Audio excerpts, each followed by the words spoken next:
ज्योतिबा फुले और मास्टर सावित्रीबाई फुले ने एक बच्चा भी जो है पैदा करना स्वीकार नहीं किया, इसलिए क्योंकि उन करोड़ों बच्चों को स्वाभिमान सम्मान का जीवन पढ़ाई के अवसर, स्कूल खोलने के अवसर उन्होंने देने का काम किया। अपने पूरे जीवन को छत्रपति साहू जी महाराज ने हमें अधिकार दिलाने के लिए, समता समानता का जीवन दिलाने के लिए काम करने का काम किया, अपना जीवन लगाने का काम किया। अपने पूरे जीवन को और अपने 4-4 बच्चों को बाबा साहब अम्बेडकर ने इस समाज के करने का काम किया, तब जाके हमें अधिकार मिले। आज उन अधिकारों पे खतरा है, लेकिन ये सारे अधिकार संघर्ष करने से मिले। अगर आज हम संघर्ष नहीं करते तो आने वाले कल में जो अधिकार है वो भी नहीं बचेंगे। इसलिए हमें संघर्ष करना, मूवमेंट चलाना, आग से अपने आप को बचाने के लिए हमें पूरे अपने आंदोलन को मजबूत करना जरूरी है।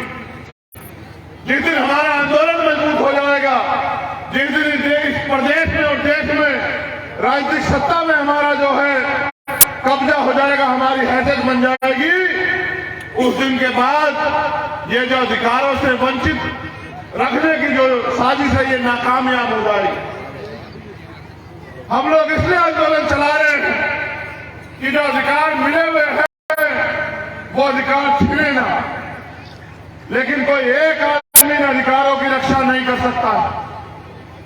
इन अधिकारों की रक्षा हम एक जाति से भी नहीं कर सकते हैं।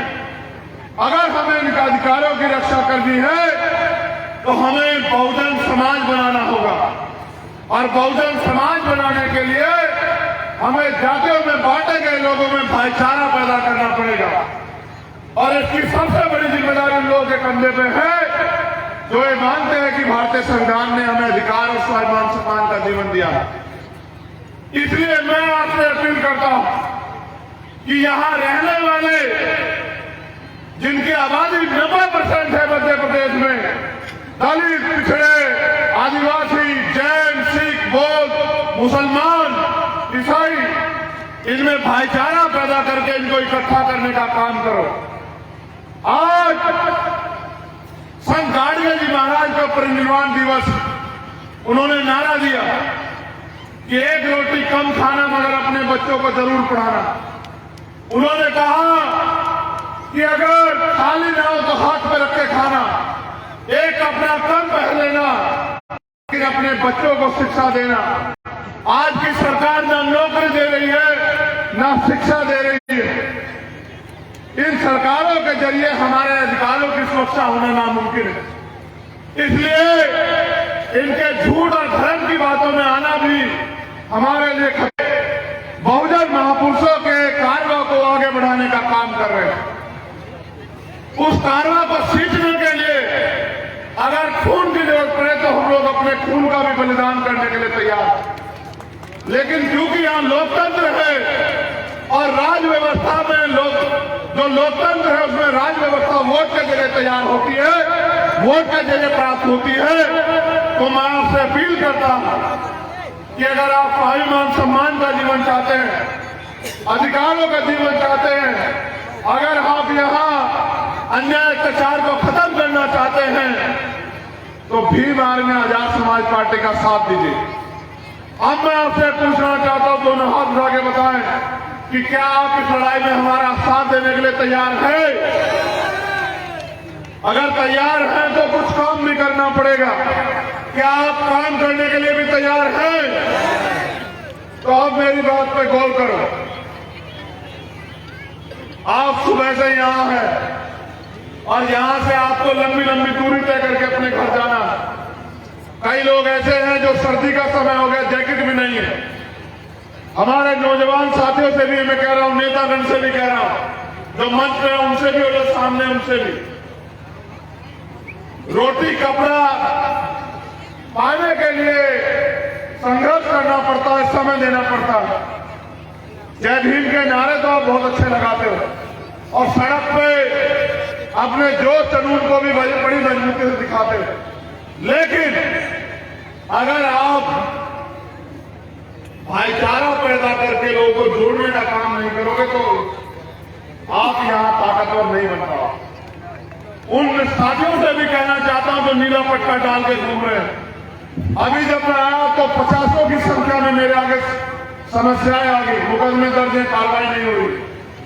कई मामले जैसे थाने के जो जहां बैठे हैं वो कार्रवाई इसलिए नहीं हो रही क्योंकि यहां के अधिकारी कर्मचारियों को लगता है, मैं पूरे स्पष्टता से कह रहा हूं कि अभी तो भीम आर्मी आजाद समाज पार्टी सत्ता में नहीं आने वाली, तो इनके कहे से काम क्यों करोगे, इनके समाज को न्याय क्यों दिलाओगे।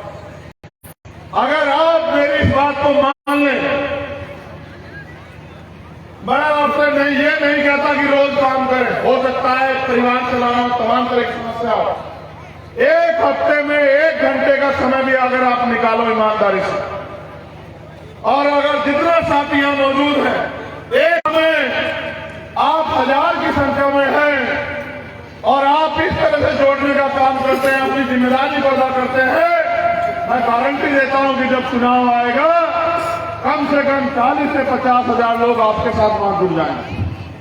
बस अपनी जिम्मेदारी को समझना है और एक दिन जितना समय हम सजने संवरने में लगाते हैं उतना ही समय अपनी बात को, अपनी विचारधारा को, अपने संघर्ष को समझा के एक परिवार को एक हफ्ते में जोड़ना है। यहाँ तो ऐसे भी लोग हैं जो 24 घंटे 7 दिन समाज की सेवा में लगे हैं।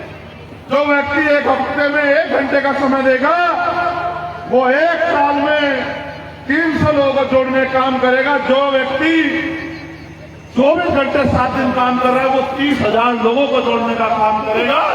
इस तरह से आपका संगठन मजबूत हो जाएगा, आपकी ताकत बन जाएगी, और जब आपके हिस्से में ताकत आएगी, आज मैं आपसे पूरी जिम्मेदारी से कह रहा हूं कि जो अधिकारी कर्मचारी आज हमारे लोग सब अन्याय करने का काम करते हैं, वो अधिकारी कर्मचारी आपके एक इशारे पे सलूट मारने का, आपको पूछ पूछ के काम करने का काम करेंगे मध्य प्रदेश में। अगर साथियों स्वाभिमान सम्मान का जीवन चाहिए तो कीमत चुकाने के लिए तैयार रहो, तो कीमत यही है कि समय दो और गांव-गांव निकल के संगठन बनाने का काम करो, माताओं बहनों बुजुर्गों में भाईचारा पैदा करने का काम करो, और समाज को भीम आर्मी आजाद समाज पार्टी के प्रति संगठित करने का काम करो। क्योंकि अगर आज प्रदेश में और देश में कमजोर वर्गों की कोई लड़ाई लड़ रहा है तो भीम आर्मी और आजाद समाज पार्टी लड़ रही है।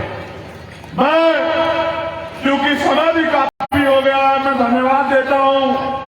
मेरी भी ट्रेन है, मुझे बड़ी तेजी से निकलना है। एक एक कार्यकर्ता जिन्होंने इस सभा को सफल कराने के लिए मेहनत की, हमारे भीम आर्मी आजाद समाज पार्टी और बहुजन समाज के एक एक माता बहनें बुजुर्गों नौजवान साथी और बच्चों का धन्यवाद करता हूं, और पुनः आपसे उम्मीद करता हूं कि आप मेरी बात को मान के इस आंदोलन को आगे बढ़ाने का काम करेंगे। हमारी सामाजिक न्याय यात्रा का भी आगाज हो चुका है। 1 जनवरी 2023 से न्याय यात्रा संपन्न होगी। अब अपनी बात को खत्म करने से पहले मैं चाहता हूं कि आप मेरे साथ दोनों हाथ उठा के कुछ नारों को जो है मजबूत करें। बाबा तेरा मिशन अधूरा, बाबा तेरा मिशन अधूरा, अनवर काशीराम तेरा मिशन अधूरा, राष्ट्रपिता ज्योतिबा फूले तेरा मिशन अधूरा, छत्रपति साहू जी महाराज तेरा मिशन अधूरा। आवाज दो, आवाज दो, जय जय जय जय भीम। जो सरकार निकम्मी है, जो सरकार निकम्मी है, आवाज जो हम एक है, बहुजन एकता जिंदाबाद,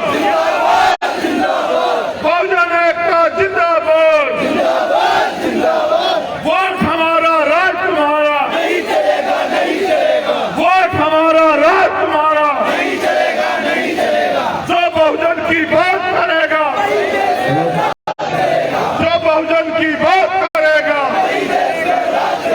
वोट हमारा राज तुम्हारा, जिसकी जितनी संख्या भारी उसकी उतनी हिस्सेदारी, जिसकी जितनी संख्या भारी धन्यवाद।